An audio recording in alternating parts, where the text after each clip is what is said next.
Hello students, कैसे हो आप सब? Today we come up with another video of this particular chapter number 19, pollution of air.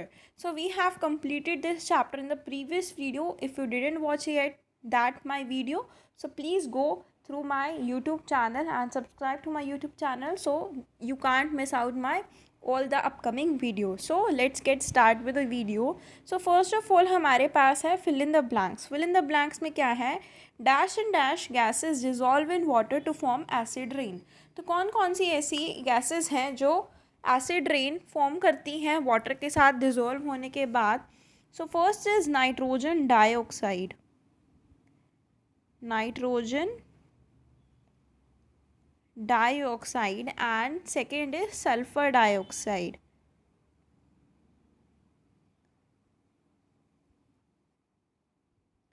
Next is the phenomena of corrosion of marbles of the monument by acid rain is called. जब corrosion हो जाता है marbles का तो उसे हम बोलते हैं marble cancer. Third is dash and dash are two of the main greenhouses gases. So that is CO2, that is carbon dioxide and second is methane. आपको पूरा लिखना है, मैं आपको शॉर्ट फॉर्म में बता रही हूँ. The phenomena of likely increase in Earth's average temperature due to increase in the amount of greenhouse gases is known as global warming. Global warming की वजह से ही greenhouse gases का जो increase हो जाता है, ठीक है, टेम्परेचर में increase हो जाता है. नेक्स्ट इज ट्रू फॉल्स बताने हैं आपको. Burning of fossil fuels is one of the many causes of air pollution. That is a true statement. High concentration of nitrogen dioxide in the atmosphere can result in respiratory problems. True. The ultraviolet rays of the sun get absorbed mainly by the oxygen present in the atmosphere. False. Acid rain does not corrode metals. False. Sulphur dioxide एक main one of the green house gases है, नहीं. False. Next है C tick the correct option. Which of the following is responsible for depletion of ozone layer. कौन सी इसमें से responsible है? तो वो है chlorofluorocarbon. And increase in the amount of carbon dioxide and methane in the atmosphere is likely to lead to. So increase in the amount of carbon dioxide methane का atmosphere में अगर इंक्रीज़ हो जाता है तो ग्लोबल वार्मिंग होती है. Next है third main gases that trapped solar heat radiations after the reflection from the earth are. तो कौन कौन सी इसमें से गैसेज होंगी? So that is carbon dioxide, methane, water vapours. Second option. Taj Mahal eight Agra may get damaged if its surrounding atmosphere contains more of sulfur dioxide. Smoke combines with water vapors and dust particles in the presence of sunlight to form, तो वो form करते हैं smoke. Next है D. Answer the following questions in brief. So आपको इनके answers देने हैं. Define the term pollutant. Pollutant क्या है? एक ऐसा सब्सटेंस है जिसमें कैपेबल है जो कोज करता है हार्मफुल इफेक्ट्स को when present in the environment in proportions greater than its natural abundance. State two causes of air pollution. Excessive burning of fossil fuels like coal, kerosene, petrol और diesel. Second है smoke from factories and vehicles. How is carboxy hemoglobin formed? Carboxy haemoglobin कैसे form होता है? Carbon monoxide को जब हम inhale करते हैं तो वो हमारे लंग्स से हमारे ब्लड में पास करता है and it combines with the haemoglobin to form a complex substance is known as carboxyhaemoglobin. अब आपको हार्मफुल इफेक्ट्स बताने हैं क्लोरोफ्लोरोकार्बन्स के. तो CFCs जो कोज करती है depletion of ozone layer by decomposing ozone to oxygen. Next suggest any 3 measures that can help to check global warming. तो ऐसे 3 मेजर्स क्या हैं? सो 3 मेजर्स हैं. डिफॉरेस्टेशन को हमें स्टॉप करना चाहिए, ज़्यादा से ज़्यादा पेड़ उगाने चाहिए और क्लोरोफ्लोरोकार्बन्स को रिड्यूस करना चाहिए. नेक्स्ट है answer the following questions. E part.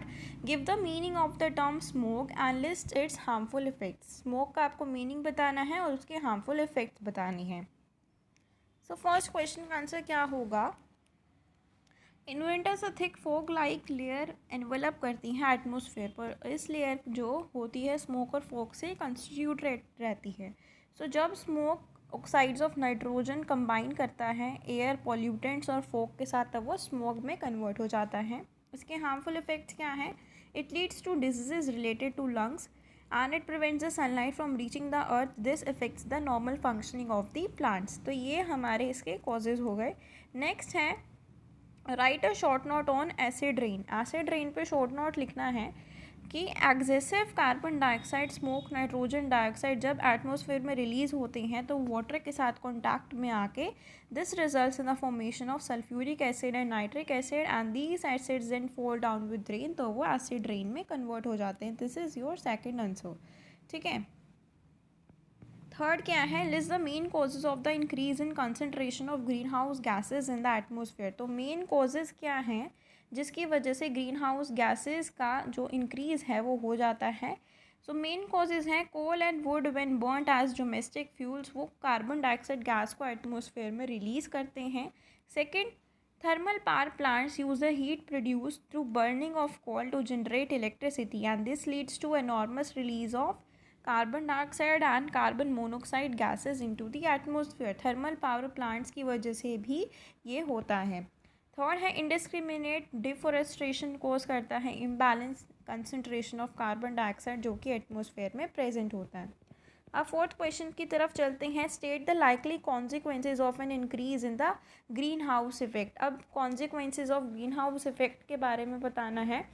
सो इसका आंसर क्या होगा, that is the fourth one कि due to green house effect जो एवरेज टेम्परेचर है अर्थ के एटमोसफेयर का वो ग्रेजुअली इंक्रीज होता जा रहा है. So this is due to the global warming, और warming of atmosphere often leads करते हैं forest fires and these have become more common over the years. Glaciers melt हो रहे हैं हायर रेट पे, और जिसकी वजह से सी लेवल रिजल्ट हो रहा है फ्लड्स में और लॉस ऑफ सॉइल के अंदर.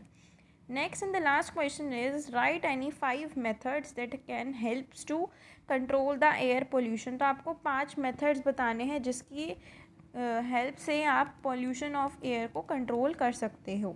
सो 5 methods हैं. Use of CNG in automobiles, plant more trees जिसको अफॉरेस्टेशन बोलते हैं, and 4 strict anti pollution measures. Fourth is avoid the burning of dry vegetable waste, and fifth is use of smokeless chulha, solar cookers and biogas for cooking purposes. तो हमारा ये chapter complete हो गया है. I hope आपको ये video अच्छी लगी हो. तो अगर आपको ये वीडियो अच्छी लगी हो तो लाइक करें, चैनल को ज़्यादा से ज़्यादा शेयर करें, वीडियो को शेयर कर जितना आप अपने क्लासमेट्स के साथ कर सकते हैं, अपने फ्रेंड्स के साथ कर सकते हैं. और कमेंट करके आप मुझे बता सकते हैं आपको वीडियो कैसी लगी और आपको कौन से चैप्टर की नेक्स्ट वीडियो चाहिए. ठीक है. और पर्टिकुलर कोई भी टॉपिक की आपको वीडियो चाहिए तो आप मुझे कमेंट सेक्शन में बता सकते हैं. And most important, you have to subscribe my YouTube channel for more such related videos. Thank you.